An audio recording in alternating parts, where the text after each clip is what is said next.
There are stories about what happened. It's true. All of it.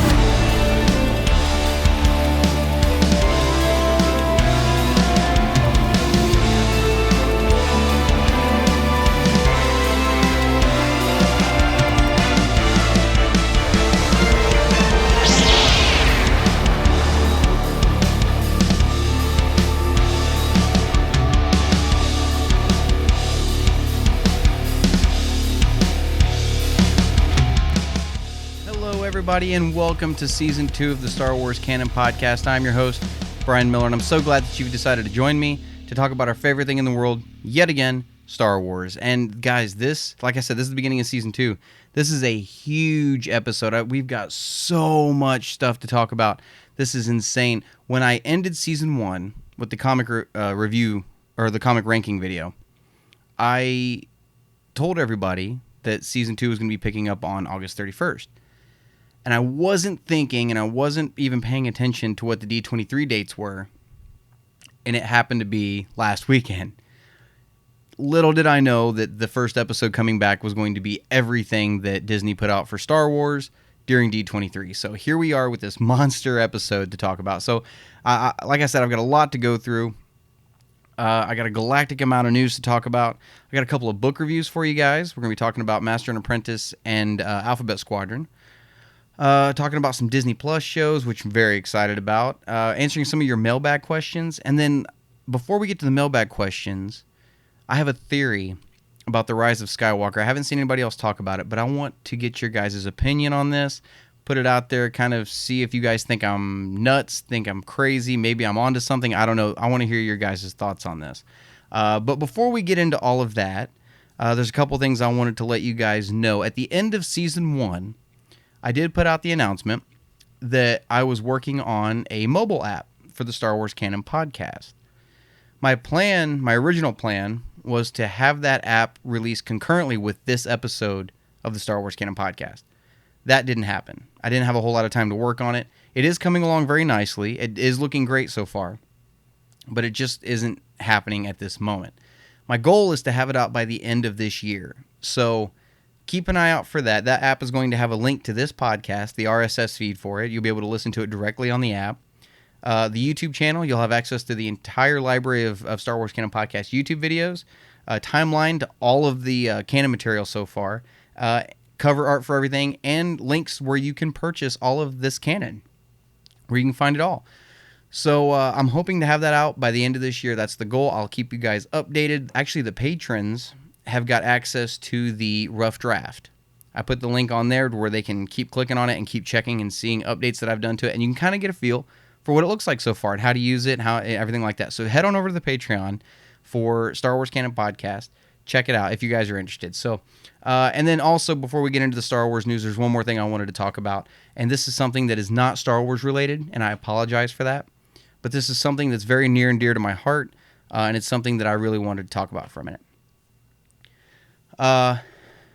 As most of you know, I am a veteran. I was in the military, and there's I should say an issue with veterans that means a lot to me, and that's veteran suicide. It's something that means a lot to me. It hits pretty close to home for me. On average, 22 veterans a day decide to end everything instead of fighting the good fight. I've lost a couple of my battle buddies that I've made over the years to veteran suicide. One of them pretty recently, actually. His wife texted me and told me that he had hung himself. So this hits very, very close to home for me. There's a company called Till Valhalla Project. It's headed by a veteran. What he does is he creates bracelets, necklaces, dog tags, keychains, T-shirts, ball caps, stuff like that. Encouraging veterans to not give in. Matter of fact, I purchased one of the bracelets. Here it says, do not give in to the war within. I haven't taken it off since the day I got it, and I love this bracelet. It's great. But he takes all the proceeds from everything he sells, and he puts it towards making memorials for veterans and towards raising awareness for veteran suicide. And that's a mission that I've decided to get behind. It's something that, like I said, means a lot to me. And if you're interested in checking out some of their stuff, maybe you want to purchase something, maybe you just want to give some support, I'll put all the links to the website, the Facebook, everything like that in the description of this podcast, of this video. You can head over there and check out all of that. It would really mean a lot to me. All right, let's get into some Star Wars news. I know that's what you guys came for. That's what we're going to talk about. The first thing I want to talk about this week on this episode is something that really took me by surprise. I didn't see this headline coming at all. The Star Wars titled comic from Marvel is ending at issue 75 at the end of this story arc that they're on right now. I'm kind of surprised that they're ending it at 75. I thought we'd at least get to maybe 100 before we actually hit Empire Strikes Back. Apparently that's not the plan, but at the same time I'm not surprised just because of the way the comic has kind of been received throughout the years. This comic's going on, 5 years old at this point? They've been running this for almost 5 years. January, I think, will be 5 years. 75 issues, that's a hell of a run. You know? I mean, that's all 3 Vader runs so far? I mean, well, both Vader runs, and then, I don't remember what the other one was, but they got to 25. But anyway, that's a hell of a run for Star Wars. And, you know, I really thought we would really see some stuff leading up to Empire Strikes Back, and the only thing we've seen so far is Hoth got name dropped, and I think General Riken got name dropped. Actually, he's in the comic at this point. But I'm kind of bummed because anybody who's watched for a while knows that there's one thing that I've been wanting to see in the Star Wars comic, and it has not happened, and apparently it's not going to, unless by some miracle Han and Leia get off the planet they're on and go to Ord Mantell. And you guys already know what story I'm talking about if you've watched. I want to know the story of Han running into the bounty hunter on Ord Mantell that made him change his mind about the rebellion that we hear about on Hoth in Empire Strikes Back when he and Leia are arguing in the hallway. I really thought that was going to happen in this comic. Maybe it's going to at some point. We don't know for a fact that they're ending this comic just because it's getting up to Empire Strikes Back. They could come out a year from now and say, hey, this is issue 76, and this is the story of how they found Hoth, right? It could happen. We don't know that it's ending because it's getting up to Empire Strikes Back. But that's an opportunity I feel like they're missing, you can't help but wonder if that is exactly why they're ending this series, is because we're getting up to Empire. Yes, this comic run has had its ups and downs. It's had some story arcs I didn't give two shits about. It's had some really good story arcs. It's been up and down. But how do you end the main Star Wars title of comics? How do you end that? I mean, there's got to be a reason behind it, right? Especially considering that, and I think this story arc and the one before it, they switched out all the writers and artists. So it's really had kind of a different feel to it. It's actually been on an upward trajectory for me. This comic is getting great. It feels like Star Wars. Like, I can actually picture a live action version of the story going in my head while I'm reading it. I couldn't do that before they switched everything up. So it's on an upward trajectory for me. I don't know why they would be ending it unless they have something big planned. Because we do have, we've got an issue, I think it's like a 5-issue run of Jedi Fallen Order coming out, a prelude to the game. We've got the comic series coming out that's a prelude to The Rise of Skywalker. We've got The Fall of Kylo Ren, which is a comic series that's coming out. There's going to be a lot of other comic series coming. Maybe they're just pumping the brakes on Star Wars for a while, and they're going to pick it up again later once the dust settles from Rise of Skywalker. I don't know. That's just kind of my theory, but it really sucks that they're going to be ending it at issue 75, man. I really thought that was going to be going for quite a while. I was wrong. So Star Wars is ending at issue number 75. Love it or hate it, man, that's the way it's going. Guys, let me know in the comment section below or in the comment section of this podcast, wherever you're listening to it. Let me know what you guys think of the comic ending. Did you love the comic? Did you hate it? Keep everything civil. That's all I'm going to say about comments. Just don't argue. Debate's fine, just don't argue about it. Because I know the fan base is pretty much split between the comic, with the comics and the films and the books. Some people love them, some people hate them, whatever. Just keep it civil, right? So let me know what you guys think about this comic ending, man. It's a bummer for me. Next on the docket, I've got something that I'm extremely excited about. This is something to kind of balance out the fact that the Star Wars comic is ending. This is one of the coolest things I think I've ever been able to talk about on this podcast. And that is the trailer for The Mandalorian has finally dropped for public consumption, man. This thing, I remember when Celebration rolled out the footage for everybody that was there. The I think it was like 7 minutes of the first episode or something like that, and the trailer. The hand cam footage, the pirated version of it, got online, right? I mean, I even did a reaction video to it on this channel. And from what I could see, yeah, it was really, really bad quality with it being a hand cam. But from what I could see, this thing looks phenomenal. This thing looks absolutely great. And then now seeing the trailer in high def, I am so excited for this movie, or for this series, that this is, aside from the Obi-Wan thing, which we'll talk about next, this series, this trailer, this is the best thing to come out of Lucasfilm so far.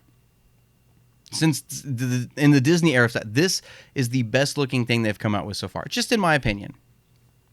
This thing, from the ridiculous amount of practical effects they use in the show, you know, and the two examples I like to call back to are the hand cam footage from Celebration, where we saw the Quakian monkey lizards in the cage watching the other Quakian monkey lizard being roasted on a spit.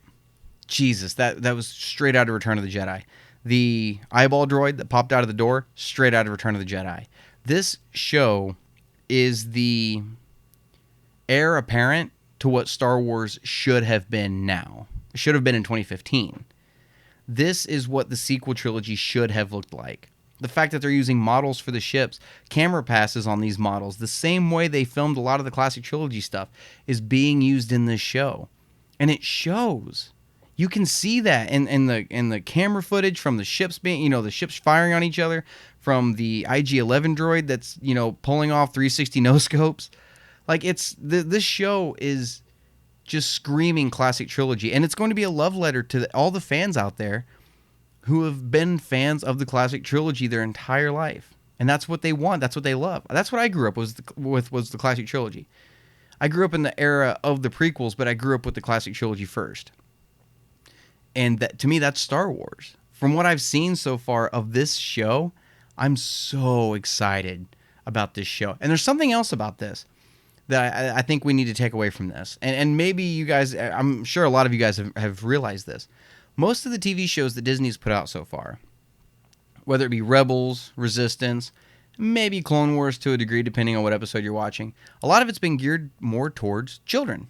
It's, you know, that was the biggest problem with Resistance, I think, was it was geared more towards children. People wanted a more adult story. They wanted, you know, a more adult style of animation instead of that like weird 2D, 3D stuff we got. And Rebels, it had its darker tones for the adults in it too. Rebels is a great show, but you have to admit it was geared more towards children. This, on the other hand, is an entirely different beast. This looks like it's made for the people that grew up with the classic trilogy. It's made by the people that grew up with the classic trilogy. It's Jon Favreau, Dave Filoni. These people grew up with the classics. They know that if they're making something for the adult generation was there for the classics. That's what made them fall in love with Star Wars in the first place. Let's make a story for the adults, by the adults, that is everything that the adults are going to want in Star Wars. And I think that's exactly what they're doing. This thing is gorgeous, man. I cannot wait. Season 2 has already been confirmed. This comes out on November 12th on the Disney Plus streaming service. I'm so over the moon about this thing. And some of the shots in it were just, whether he's grappling the Quarren and pulling it back into that iris door and cutting the guy in half, or the aliens frozen in carbonite. Are you shitting me? That is amazing. That's pure. That screams classic trilogy. Between the music and I mean, it's just insane the amount of love they're putting into this show. I can't wait. I'm already counting down the days till November 12th to get to watch the first episode of this. And we'll talk about some of the other episodes here in a little bit when we get to the mailbag section, but I'm over the moon about this trailer.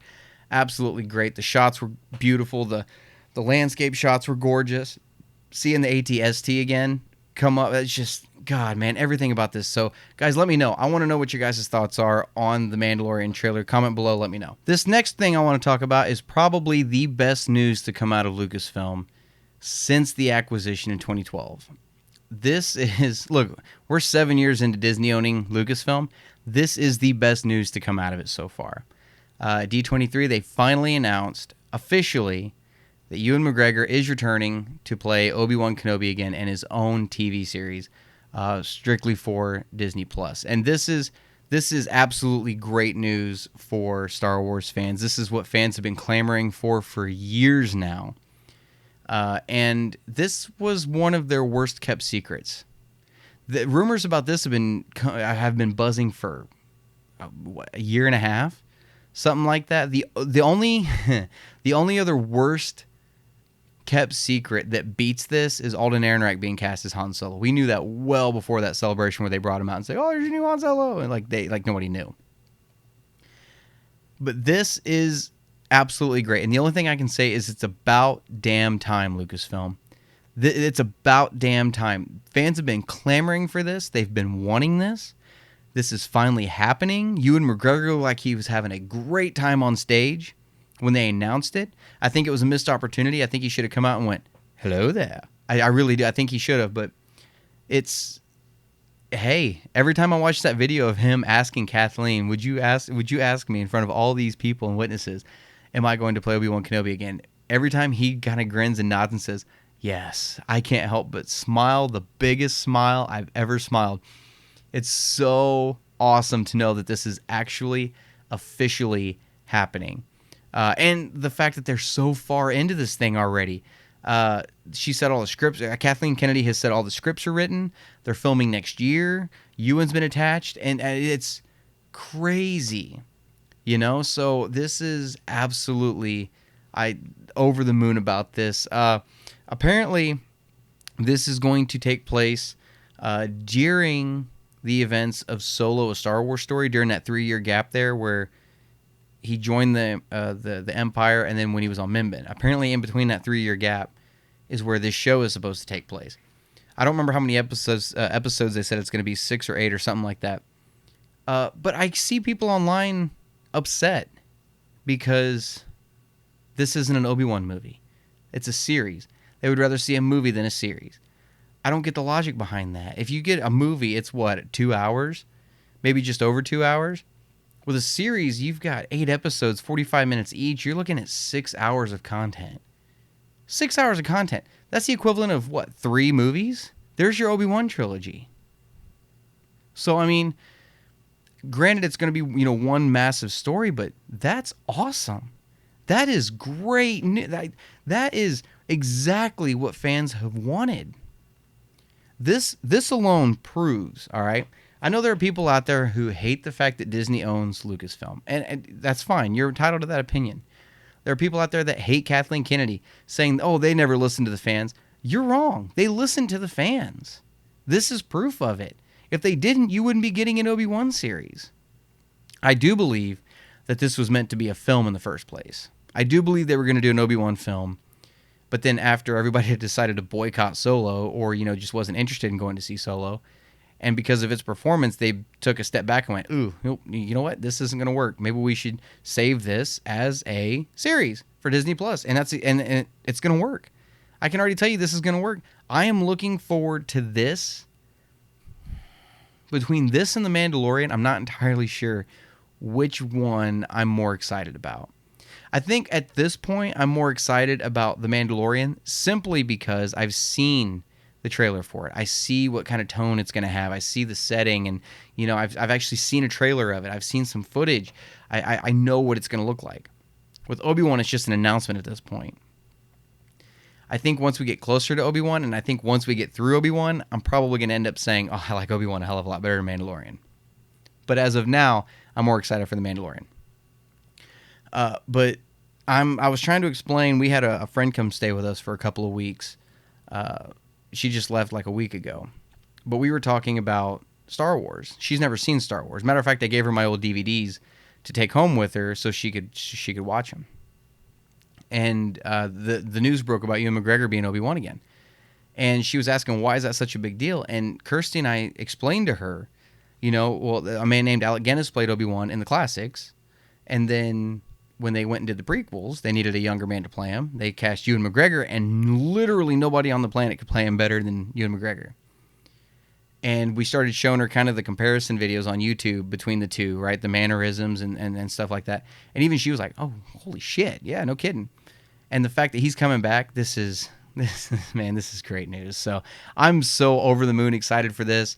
This is great. Look, we are coming into a period of Star Wars now, right? Where we're starting to get everything we want and more. We're starting to. I mean, Benioff and Weiss, which we'll talk about here in a little bit some more, are working on a trilogy, most likely Old Republic, which is what a lot of people want. We're getting the Obi-Wan series that a lot of people have said they wanted.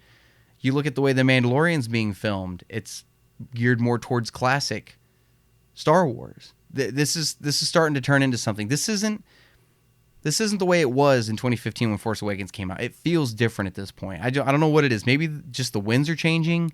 I don't know. We'll see how it goes. But yeah, Obi-Wan is coming finally. We don't know exactly when it's going to be released yet. It's probably going to be sometime in 2021, I'm guessing. That may have already been announced. I don't know. Maybe I didn't see it if it is, but I'm going to guess 2021 sometime. So very, very excited about that. All right. So these next, I want to say 3 topics. These next 3 topics, I was going to do 3 separate stories on them, but I think I'm going to talk about them all at once because they're all related to the Rise of Skywalker. And let's just talk about Episode 9 for a little while. During D23, they released the first art poster for Episode 9. It's a poster. That's about all I can say about it. It's people are excited about it because it shows the Emperor on it, and it's just a poster. It could be a poster of Rey kicking a puppy, and I'm still gonna go see the movie. It's not tempering, or it's not building my excitement any more than I already am. Than it already is. I'm already going to go see this movie. But the poster is, it's cool. It's cool to actually see that the Emperor is going to be his classic self, right? But there's something off about the poster, and I can't figure out what it is. I don't know if it's. I don't know, because some of the art posters for, like the one for Episode 7 looked really classic. It looked like it belonged on the cover of one of the special edition cassette tapes for the classic trilogy. The one for The Last Jedi was just like the white poster with the red Rey holding the lightsaber up. It was alright with Luke and Kylo's faces, right? That was cool. And this one is along those same lines. It falls right in line with those other posters. And like I said, it's just a poster. The one I'm really kind of looking forward to is the main poster for the movie, because I'm going to want it to complete my poster collection. But this, it doesn't give anything away. The only thing it gave away was that the Emperor is physically going to be in the movie. That you're going to see him the way you remember him from Return of the Jedi. That's really the only thing that I really wanted to say about the poster. It's not that big of a deal. I'm not as enthusiastic about it as a lot of other people are. However, the only thing that does make me excited is that knowing that the poster has been released just means we're that much closer to the release of the film. So I am excited about that. What we really want to talk about, though, with the Rise of Skywalker is this D23 Special Look that they released.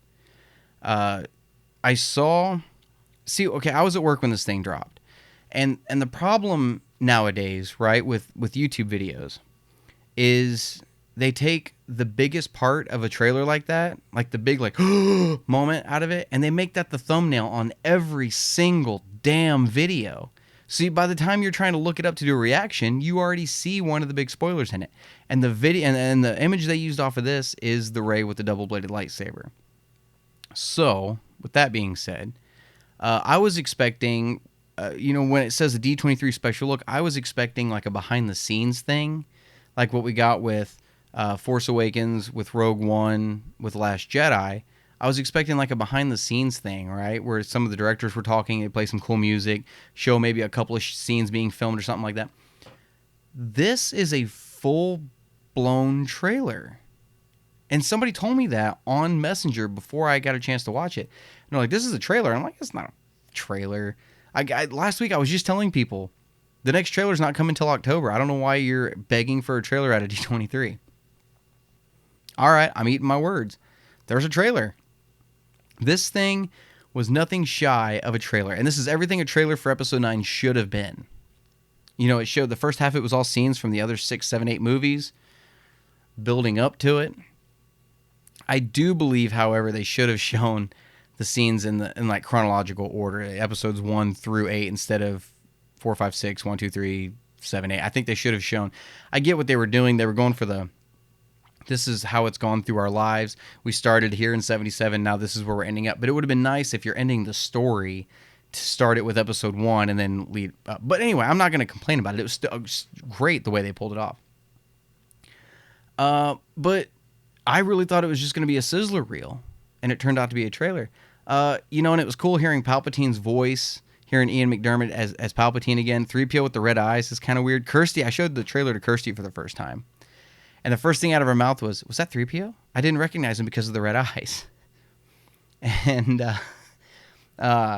I just kind of looked at her like, oh my God, I can't believe I'm marrying you.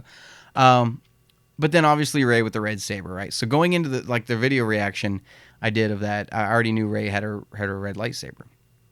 But I didn't know in what context it was, because the image I saw was just her with a double-bladed saber. I didn't know the sucker was going to hinge down, right? Which isn't a new design for a lightsaber either. We saw that in Clone Wars with General Krell. I think he had 2 of them. I think he had a blue and then a green one. So it's not a new design. So anybody saying, oh, let's just come up with new designs for every movie, it's not a new design. So whatever. But it was a good trailer. It was really good trailer. It's going to put asses in seats, which is what a trailer is meant to do.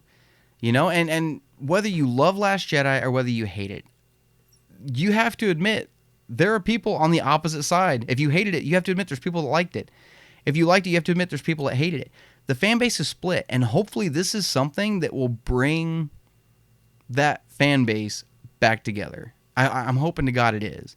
I'm hoping that episode 9 comes out, and after we watch it, we go back and watch episode 8 and go, oh, I don't know what it's going to do that, but I'm hoping that something along those lines comes, But I ask you guys, I ask you on YouTube and I ask you on Facebook, I put a poll out on each of them.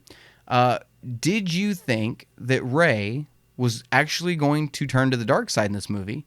Or is it a classic misdirection? Kind of like what we saw in the trailer for The Last Jedi, where we, Rey saying, I need someone to show me my place and all this, and you see Kylo hold his hand out. Is it a misdirection like that?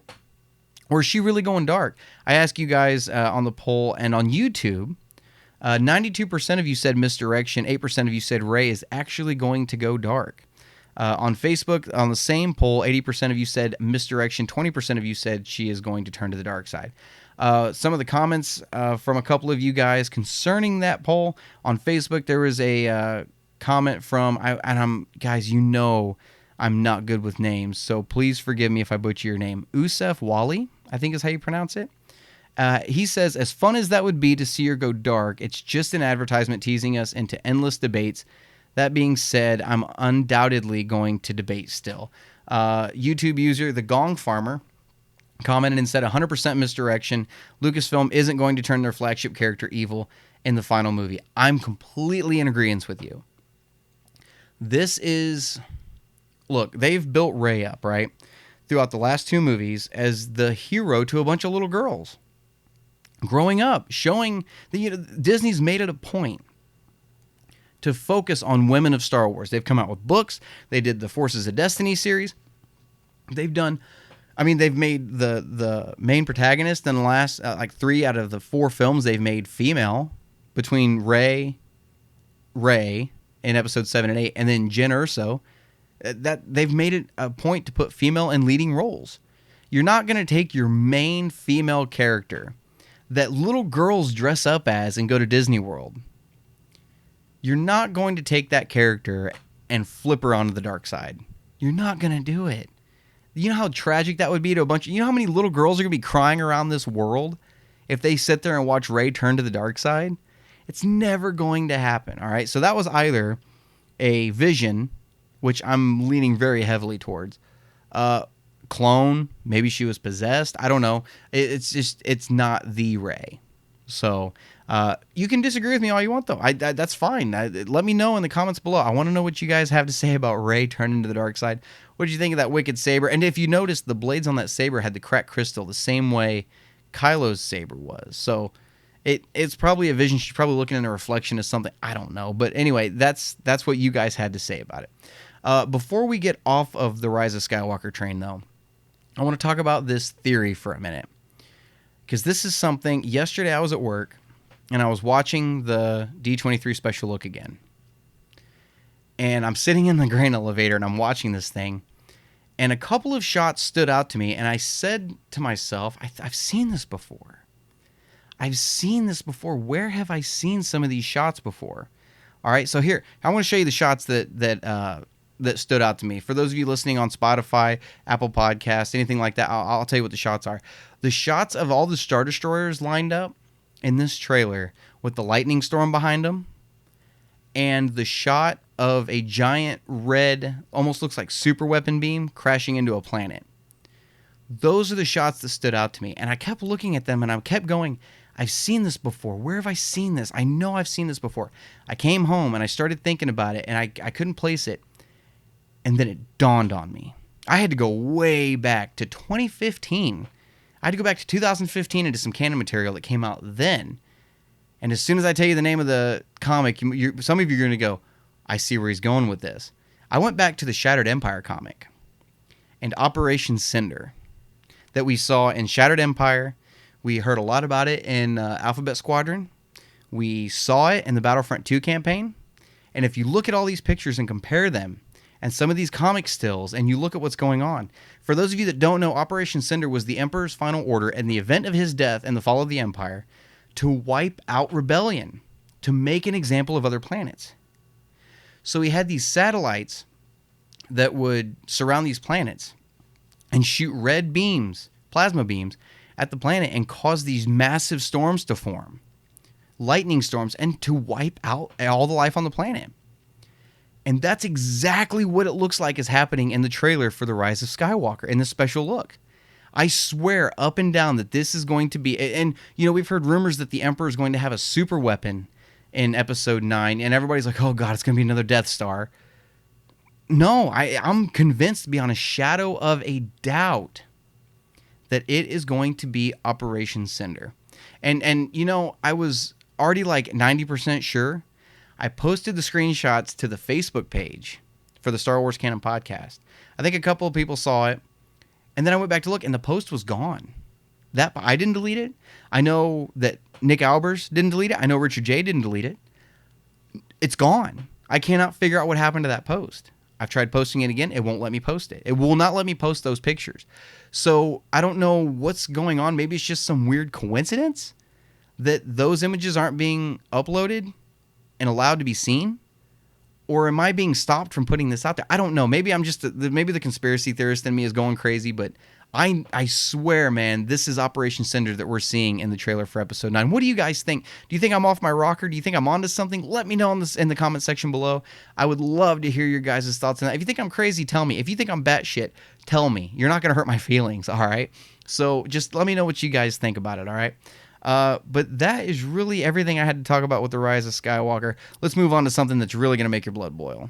Disney has released the hotel prices. For those of you that don't know, Disney is releasing, I guess they're opening a hotel, a Star Wars cruiser hotel that looks like a Star Cruiser. I guess you can look out the window and see stars and planets, space battles going, stuff like that. But it's supposed to feel like a Star Wars cruiser. They've released the prices for it. And this is going to be one of those things where, I defend Disney on a lot of things. There's been a couple of times I called them out and said, this is ridiculous. This is stupid ridiculous. This is completely unnecessary. Disney's put out their prices for a cabin for one person for a 2 to 3 night stay. A cabin for one person, $3,300. $3,300. A cabin for 5 for 2 to 3 nights, $7,200. $7,200. That's $1,440 a person. And no one-night stays are allowed. Jesus Christ, Disney. Are you kidding me? Are you fucking serious? That's ridiculous. I get it. It's the Star Wars experience. You're going to stay in a room that looks like the Star Wars cabin. You're going to have Star Wars clothing, and you're going to go walk around a Star Wars museum for 2 days. Are you shitting me? Are you kidding me? It wasn't that expensive in the Star Wars galaxy for refugees to travel on that space cruiser. 60 Republic credits probably done. Are you kidding me? $3,300. If I want to get away and go to Disney World and stay in their hotel for 2 nights, $3,300. That is ridiculous. I mean, eventually someday down the road, I'm going to go do that.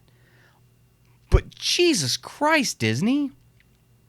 You're making money. Don't worry about it. You don't have to make these prices so astronomically high. $250 for a plastic lightsaber in Sevi's workshop? You can't buy kyber crystals unless you buy a holocron? What the shit, Disney? Are you kidding me with this thing? It's ridiculous. This is absolutely ridiculous. Like I said, eventually I'm going to go stay, maybe one. Well, shit, if I'm spending $3,300, I better stay 3 nights. This is ridiculous.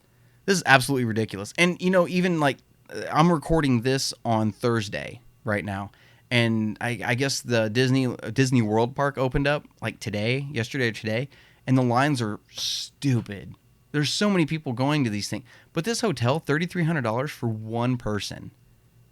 Jesus Christ. Another time that I just sat here and just couldn't believe what I was reading. There was a book, and I don't remember which one it was. It was something like The Smuggler's Journal or something about the Millennium Falcon. A leather-bound version of it was going to be $99. $100 for a book. $100 for a book. Jesus Christ. Do you have any idea how much money I'm already spending on keeping up with just the canon stuff alone between the comics and the novels? Just those alone? Oh my God. It's ridiculous, right? So I wanted to throw that out there. I just wanted to let you guys know if you're going, it comes with a caveat apparently. And then the other thing that kind of went with the whole Galaxy's Edge thing I wanted to talk about also, I guess the TSA announced yesterday that the Coke bottles that look like thermal detonators are no longer allowed on airplanes. They're not allowed. They're not going to pass security, and you're not getting on a plane if you have one. Really? A thermal detonator is a sci-fi weapon, so you don't allow replicas of sci-fi bombs on your plane, but you'll allow a replica of like a lightsaber, a sci-fi weapon, to be on your plane.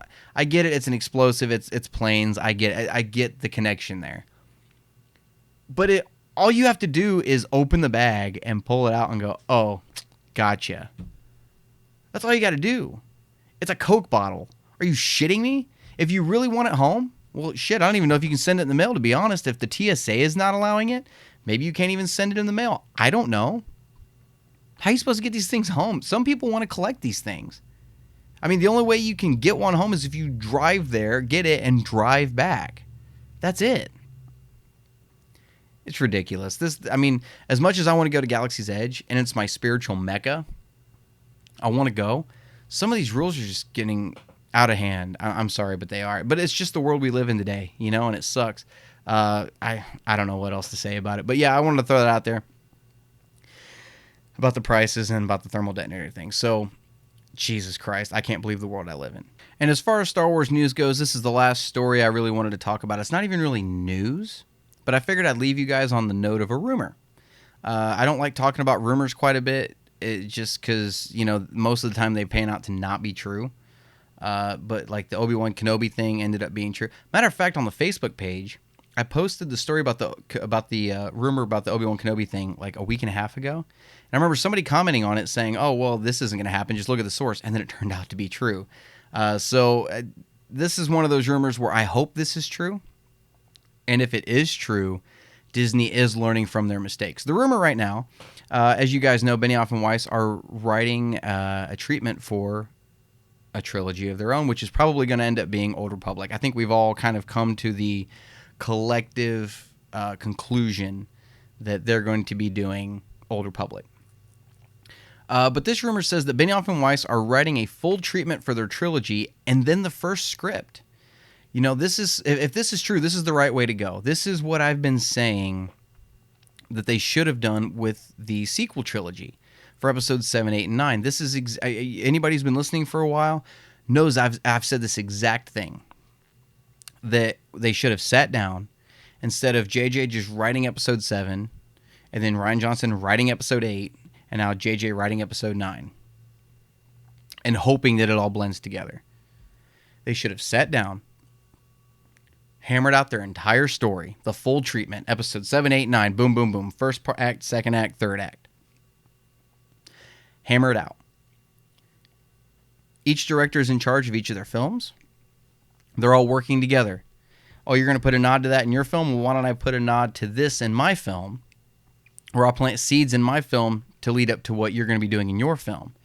You know what I mean? Like, oh, he's going to be doing that in the third film. Well, then both of us, I'll plant something in the first film. You put something in the second film that builds off of what I plant that can build into what is going to happen in Act 3.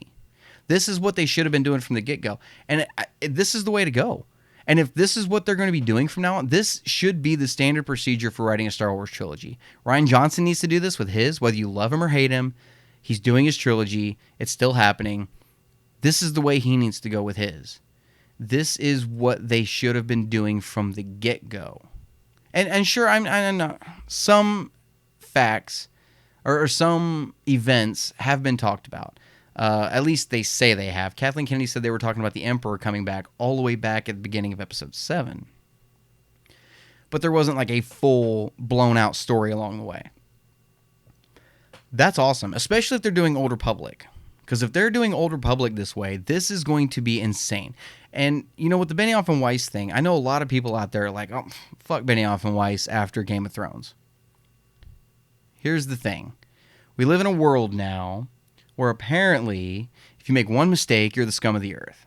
So, Rian Johnson, right? Let's go to Rian Johnson for a second.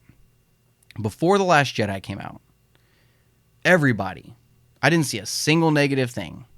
I saw maybe a couple of people that said they didn't like Looper, but other than that, almost everybody was talking about how, oh my God, I can't wait to see what Rian Johnson does with Star Wars. I'm so excited to see what ideas he brings to the table. I can't wait to see.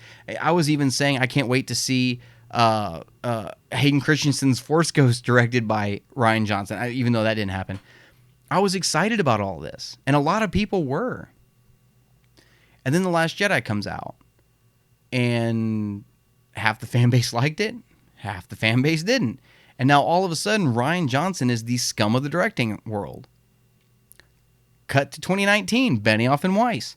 You know, 2018, when they announced Benioff and Weiss are doing their own trilogy. Everybody, oh my God, you went and got the Game of Thrones showrunners? You guys are doing the right thing. This is so great. This is going to be awesome. Please, God, let them be doing Old Republic. I can't wait to see this. Then the last season of Game of Thrones comes out, and a lot of people didn't like it. Now, all of a sudden, Benioff and Weiss are going to fuck up Star Wars. There's no winning in this, right? I mean, it's just, I don't know. I don't know. Like Jon Favreau, right? This didn't happen, but had it happened, this could very well could have been a what-if situation. He directed the new Lion King live action, if you want to call it quote-unquote live action. It was still all CG.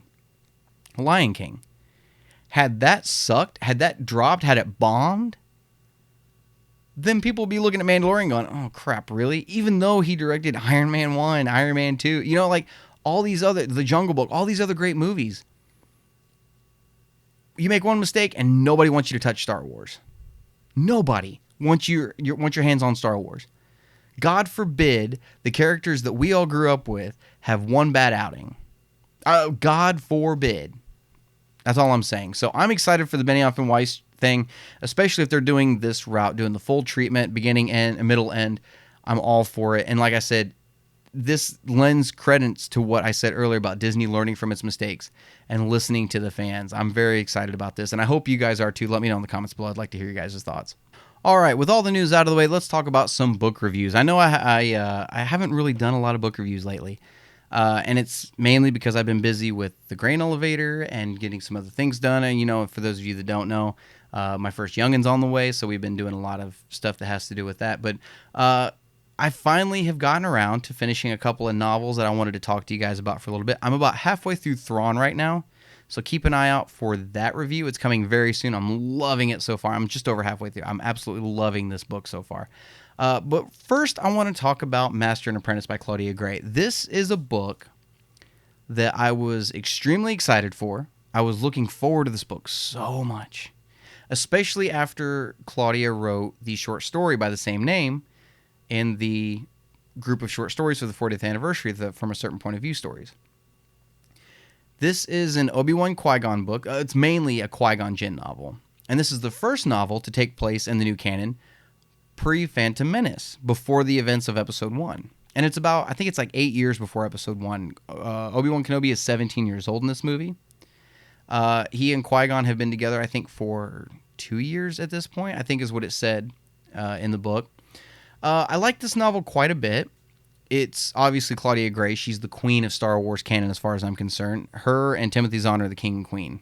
That's it. So, and anybody who's been watching knows that all three of Claudia Gray's other novels are my top 3 novels in the Star Wars canon. Loved all 3 of them.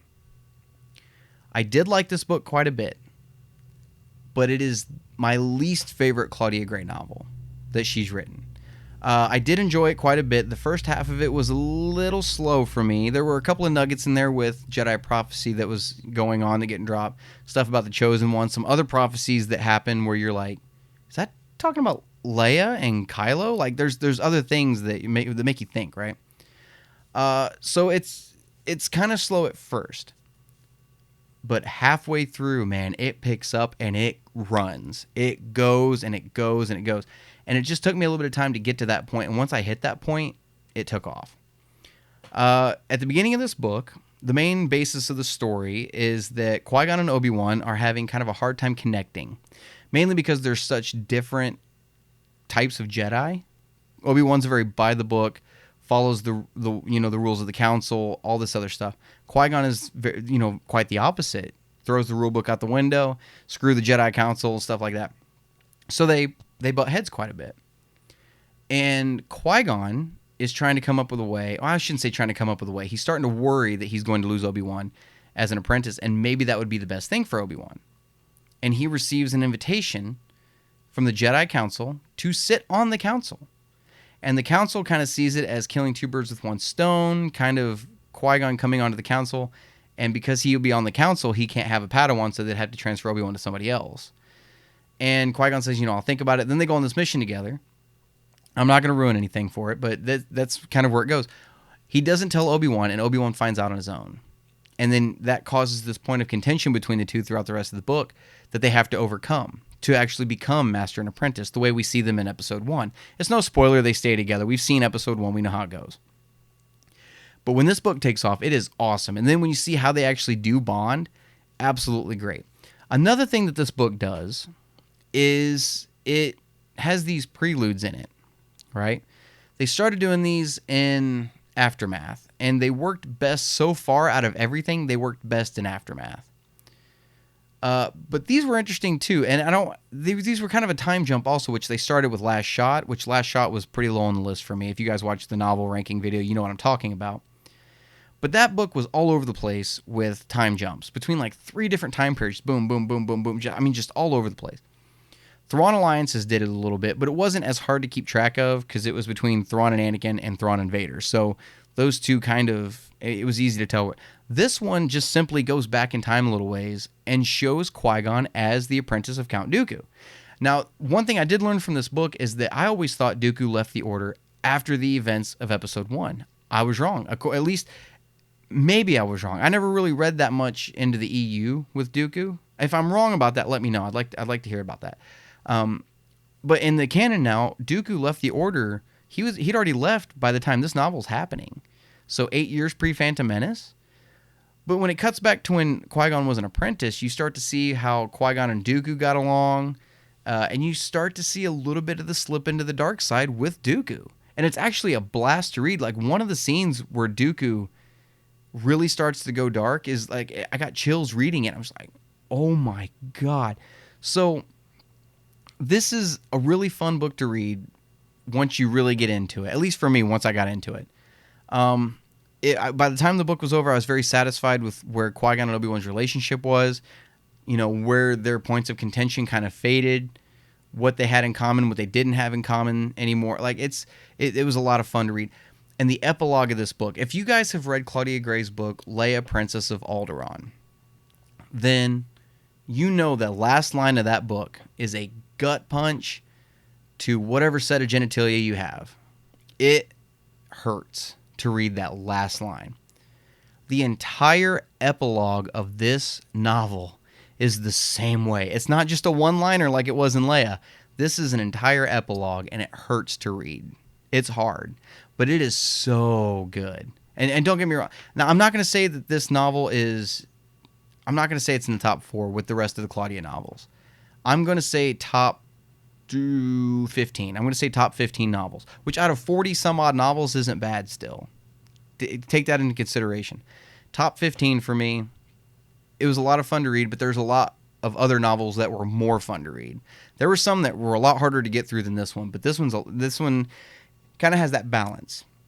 So if you're looking forward to reading it, I definitely say go check it out. Definitely go pick it up. I don't think you're going to be disappointed in it. So take that as you will. The other novel I wanted to talk about for a minute that I just finished about a week and a half ago, 2 weeks ago, is Star Wars Alphabet Squadron by Alexander Freed.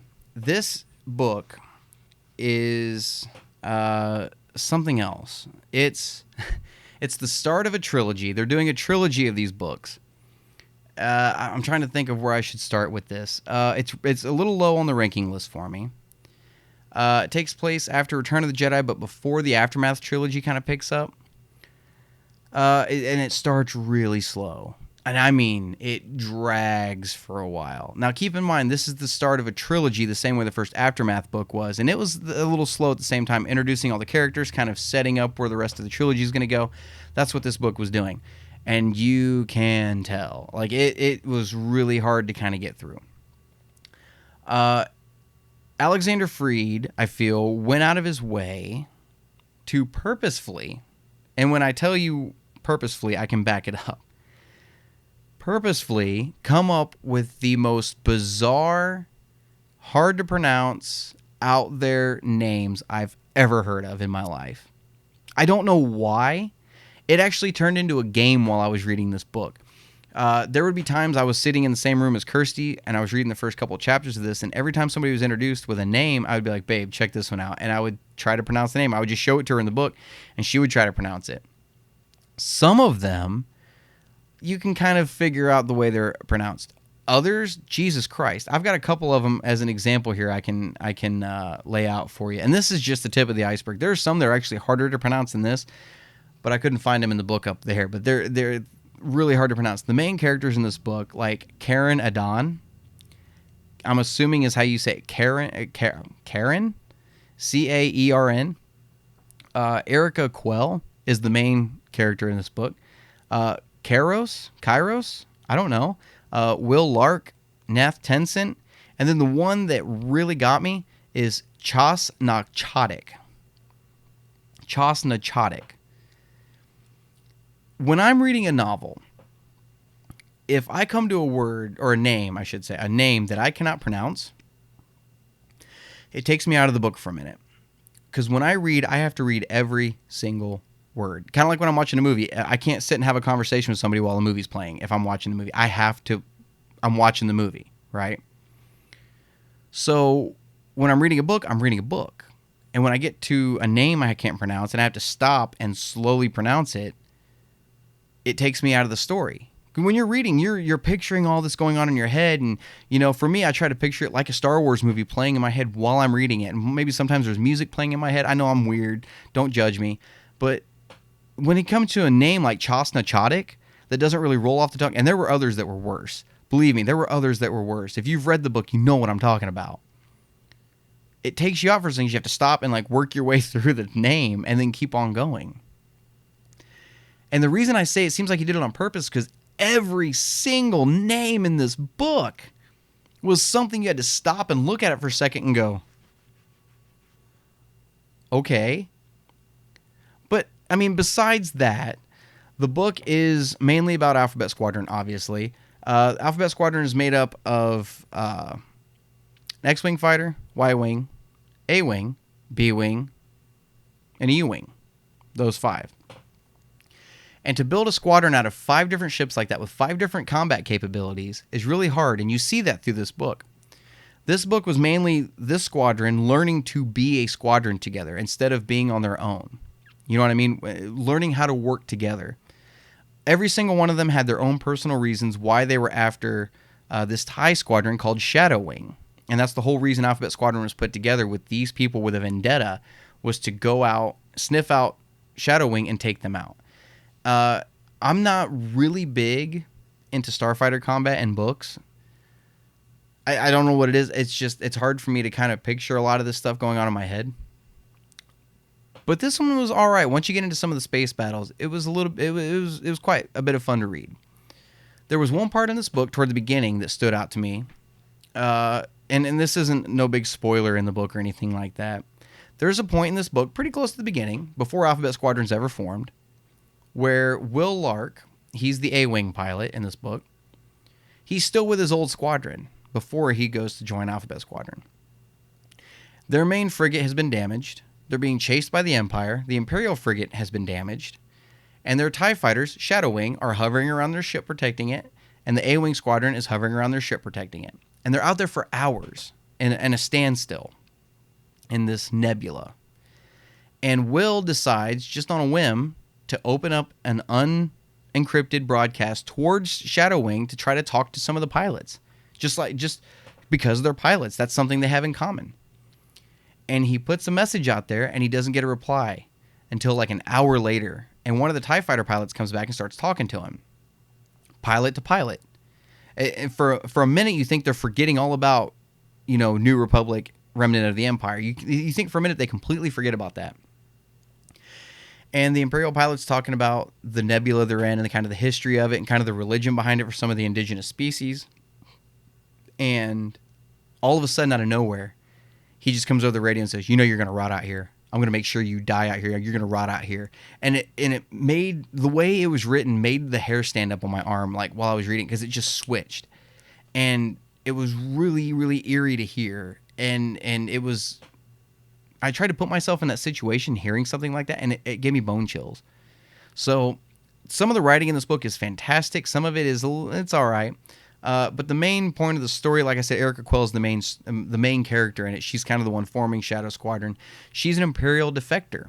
And Karen Adan, who is with New Republic Intelligence, comes and busts her out of this outpost that the New Republic has called Trader's Remorse, where a lot of defectors go to kind of reform and become New Republic. So this is kind of a fun one to read if you're really into starfighter combat.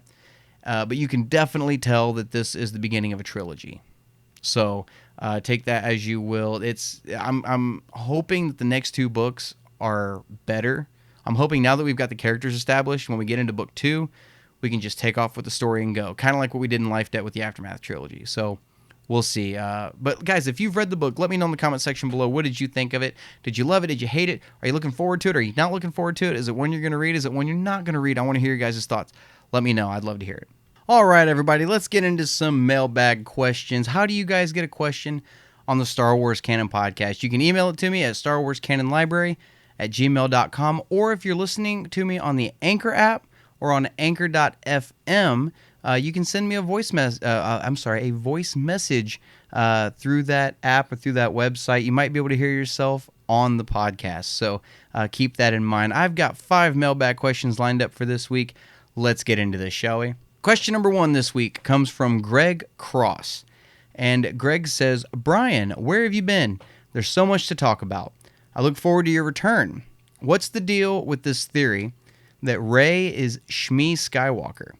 Personally, I hope it's not true, but I'd love to hear your thoughts on the matter. Love the channel, and as always, may the Force be with you. Thanks for the question, Greg. And it's a good question. And it's one that I didn't know what you were talking about until I didn't know about this until you sent the email in, and I started digging. This is a serious theory that's out there right now. This is one that a lot of people are buying into, and the more I read it, the more I hated it. The more I hope this doesn't happen. For those of you that don't know, which I don't know how many of you out there don't know about this at this point, I could be really late to the train on this one.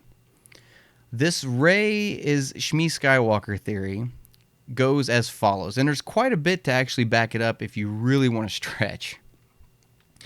The theory is that the Emperor in The Rise of Skywalker is actually a younger version of the Emperor from like 10 or 15 years before The Phantom Menace. And that he travels, for some reason, 75 years into the future, 80 years into the future, and he senses the most powerful Force being ever, Rey. Okay, whatever. And he kidnaps her in The Rise of Skywalker, and he takes her back to the past. Now, I'm sure you're probably wondering, how is he time traveling through the world between worlds that we were introduced to in Rebels, season 4? That is the conduit, the MacGuffin to this theory, if you will. And that the Emperor takes Rey back to his time period before the Phantom Menace. She escapes, cuts herself off from the Force the same way Luke did so that the Emperor cannot find her, or so that Palpatine can't find her. She takes the name Shmi Skywalker. Why would you take Skywalker's name if you're trying to keep Palpatine from finding you? And has a son on Tatooine named, you guessed it, Anakin Skywalker. There's a little bit that kind of backs this up if you really want to stretch. Kevin Smith was on set of Episode 9. He said that the final shot of the movie is going to melt your mind. I don't know about you, but it would melt my mind, not in a good way, for the final shot of Episode 9 to be Rey, Shmi, standing on Tatooine watching the twin sunsets go down with a baby bump, knowing that that's Anakin. No, because that's what this would do to Star Wars, right? Episode 9 is supposed to be the end of the Skywalker saga. So Episode 1 is going to be like a pseudo reboot sequel to Episode 9. Like, you can watch 1, 2, 3, 4, 5, 6, 7, 8, 9. Go back and watch Episode 1, 2, 3, 4, 5, 6, 7, 8, 9 again in this like infinite time loop. No, man, don't do something like that. Please, for the love of God, don't do something like that. Some of the other things that they are saying kind of backs this up is the title for the movie, The Rise of Skywalker. So at the end of the movie, it would be, the conception of Anakin Skywalker, the start of the Skywalker bloodline. I don't know, but there's this theory going around the way she's dressed, the fact that she picked another desert planet, Tatooine, the way Jakku was a desert planet. Look, kudos to whoever came up with this for creativity, for putting it all together. It's a good theory. I mean, I want to say it's a good theory. It's got all the makings of a good theory. That's what I'm going to say. It's got all the makings of a good theory, but I'm hoping to Christ this is not true.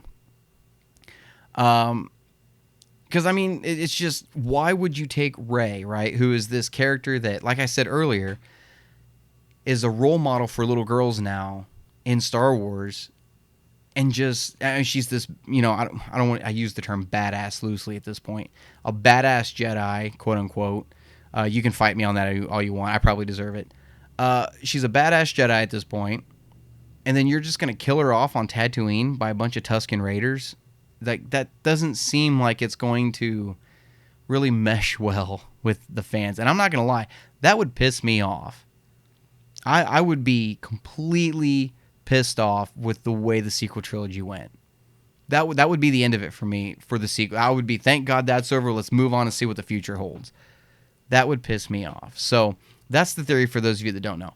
I don't want this to happen. It's not going to happen. That's not going to be the way this ends. But it kind of makes a fellow wonder, don't it? Like, it's like I said, all the makings of a good theory there. Guys, let me know what you think of this theory. I'm not a big fan of it. Hopefully, a lot of you guys aren't either. But is there something to it? I mean, is it something that... Are you guys seeing maybe some more evidence that leans towards it that I'm not seeing? Are you seeing some stuff that might counteract it and keep it from happening? Let me know. I want to hear your guys' thoughts on this. Start the conversation down below. I want to hear your guys' thoughts. But thanks for the question, Greg. I do appreciate it. Great question. On to question number 2 this week. Question number 2 this week comes from Michelle Woods.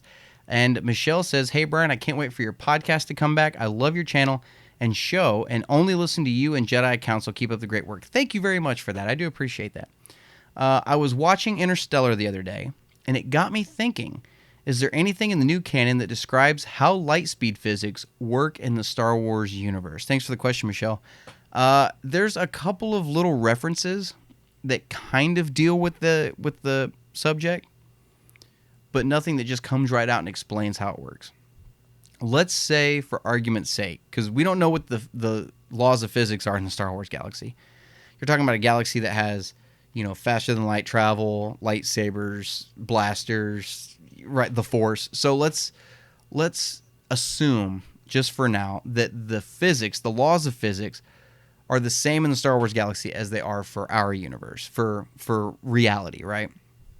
And for some of you, Star Wars might be our reality. I'm not knocking you. But anyway, so in Star Wars, hyperspace is also called faster than light travel. So to travel faster than light would mean that time for you is working differently than what it is outside of the hyperspace tunnel. I could be wrong on this, but my assumption has always been that when you activate your hyperdrive, right, and we see the ships shoot off into space, my assumption has always been, and I could be wrong, you guys let me know what you think, that when the ship disappears from where you're at, it instantly reappears where it's coming out of hyperspace. But for the people on the ship, they're traveling for hour and a half, 2 hours, right? That was always my assumption. I think there was even a theory that was going around a while back about that, explaining why Leia, even though she was like a minute younger than Luke, looked older than Luke in A New Hope. And it was because she was on all these ships going through hyperspace her whole life, and she was gaining more time on Luke, who was just stuck on Tatooine. It kind of makes a little bit of sense. But if you look at the physics in our universe, right? Me and Kirsty are nerds, if you hadn't figured it out. So when we fall asleep at night, we always put on documentaries on YouTube, or something about faster than light travel, or the beginning of the universe, or time travel, or something weird, right? Just to fall asleep to. And we watch a lot of documentaries on faster than light travel and physics and quantum physics and stuff like that. So when you travel faster than the speed of light, in our set of physics laws, time slows down for everybody else. For you, it's going normally, right? Or it slows down for you. I think for a second. I think it slows down for you, but it goes faster outside. So I would assume that when you shoot through hyperspace, you're just popping back in where you were. Faster than light's impossible. It's physically impossible to travel faster than the speed of light. It's not even possible to travel the speed of light, because it would take an infinite amount of fuel that wouldn't be able to fit into the known universe to propel you to the speed of, faster than light. Whatever. There was a reference to something along those lines in Bloodline.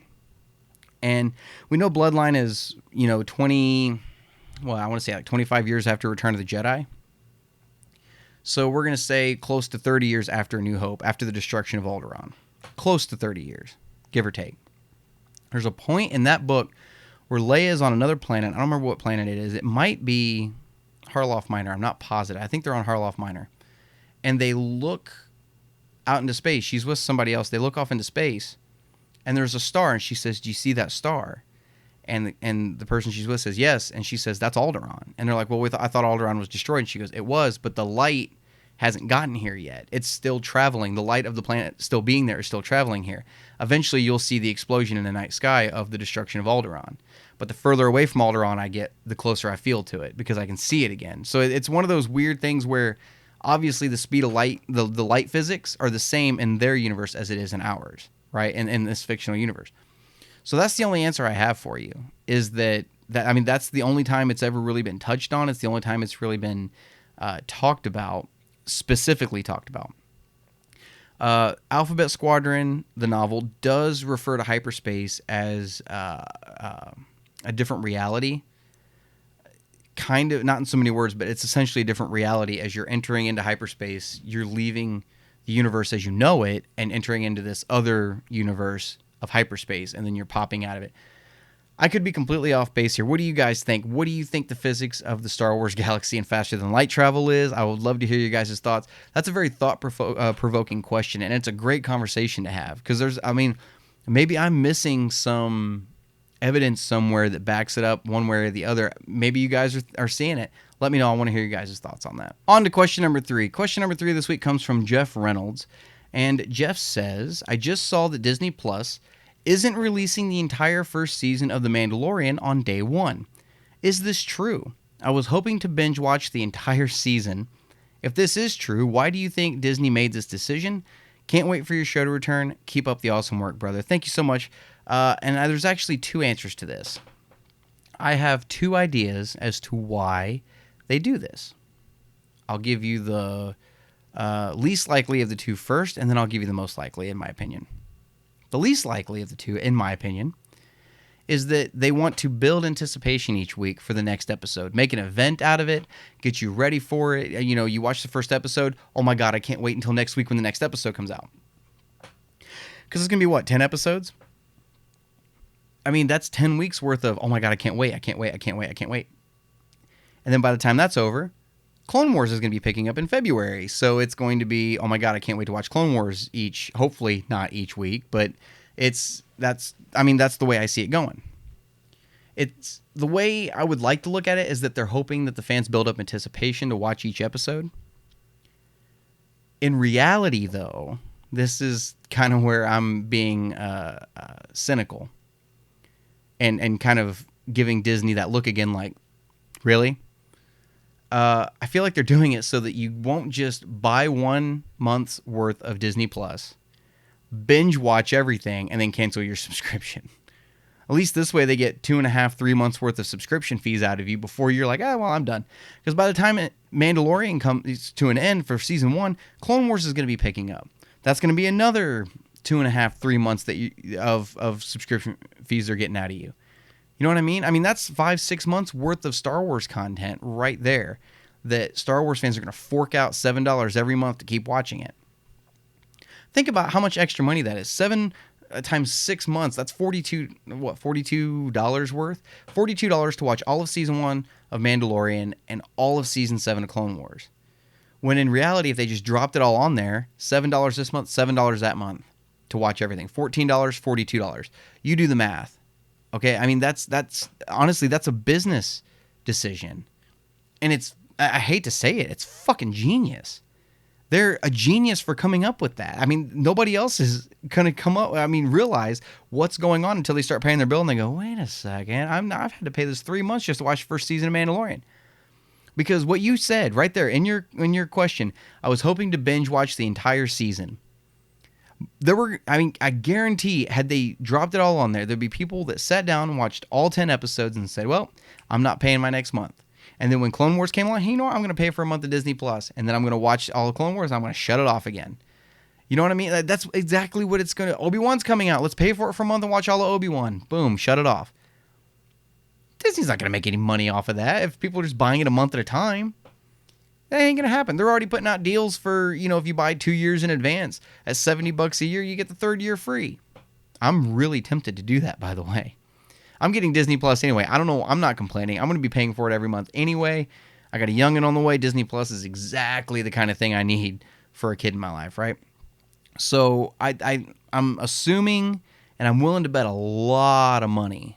That it has to do with not wanting people to just pay for it for a month, watch everything, and then cancel it. So, do you guys agree? Do you disagree? I hate to be the cynic. I hate to be cynical when it comes to Disney, but that's the vibe I'm getting. That's exactly what I'm seeing. So I don't know. Let me know what you guys think. Question number 4 this week comes from Eric Barber, and Eric writes, I'm sure you've covered this before on your channel, but since I'm new here, I'll throw the topic out there just in case. Welcome to the Star Wars Canon Podcast, brother. I do appreciate you coming along. When are we going to get more material between episodes 6 and 7? That's the time period most of us really care about right now, and I'm dying to see it. Plus, what do you think Star Wars has in store for us in the future? Thanks for the question, Eric. Yes, I've gone over this a couple times actually on the channel, but I'll go over it again for you. It's no big deal, and it's going to be the same answer I give every time. Next year, we're going to get more content between 6 and 7 next year. Now, don't get me wrong. There's already a lot of content. I don't want to say a lot. There's quite a bit of content between episodes 6 and 7 already. We've got the entire Aftermath trilogy of novels. We got Alphabet Squadron, Last Shot, The Legends of Luke Skywalker, Bloodline, Phasma, some short stories with some aliens before the Awakening. There's a lot there. However, it only goes to a certain point where there's still like this 15, 20-year gap that's not being covered. And I'm assuming that's the gap you're talking about. One of the biggest things people have always talked about is, or that has asked on this podcast is, why is this new canon different? What makes it different from the EU? And the EU novels, a lot of them were Han, Luke, Leia novels. A lot of them were, look at the Heir to the Empire trilogy, the Thrawn trilogy. That was essentially the continuation of Star Wars with the big three, with a new villain. You know what I mean? And that was a lot. It was either surrounding those three or their kids. And that was essentially it. Mara Jade, just all these other stories all these other characters that were heavily, rooted with the classic trilogy. And we don't have that in the new canon. We don't have any Han, Luke, Leia stories. We have some Han and Landa. We have a Han and Landa story. We have a Leia story. We don't have any. We have a couple of Luke stories. We don't even know if are true. There's not a lot of Luke stuff, and I would love to see some Han, Luke, Leia stuff. But I'm going back and I'm going to say I'm going to say about February, March next year. Here in the next 3 or 4 months, you might start hearing some announcements about some books coming out. The main reason I say that is I still fully believe that Thrawn is instrumental in the rise of the First Order. I'm convinced of that at this point. The last time, and spoiler alert, the last time we saw Thrawn outside of the novels was in Rebels when him and Ezra shot off into hyperspace with the weird hyperspace whales, right? And that was it. Timothy Zahn has come out and said, hey, I've got an idea for a 4th book, and I want it to be the Ezra Thrawn story. We just got the 3rd Thrawn book. We get a Thrawn book every year about the same time. And it looks like next year, if everything stays in line, we're going to get that story right about the time I'm saying we're going to be getting stuff between 6 and 7. I think once episode 9 comes out, you're going to see a slew of stuff. I think once episode 9 comes out and you know the whole story of 7, 8, 9, I think that's when they're going to go back and talk about, okay, well, now this is how we got there. This is, where Snoke came from. We're getting a Snoke comic. We're starting to slowly get the history of Snoke. So I think we're going to get some Snoke stuff. We're going to get, the story of Luke's Jedi Temple being destroyed again, the fall of Kylo Ren, all this other stuff. We're going to get all these other stories.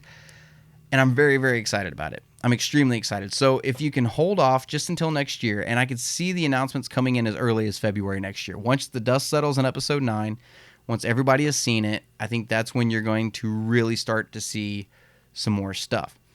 The second part of your question, what do you think Star Wars has in store for us in the future, has a lot to do with everything I just said.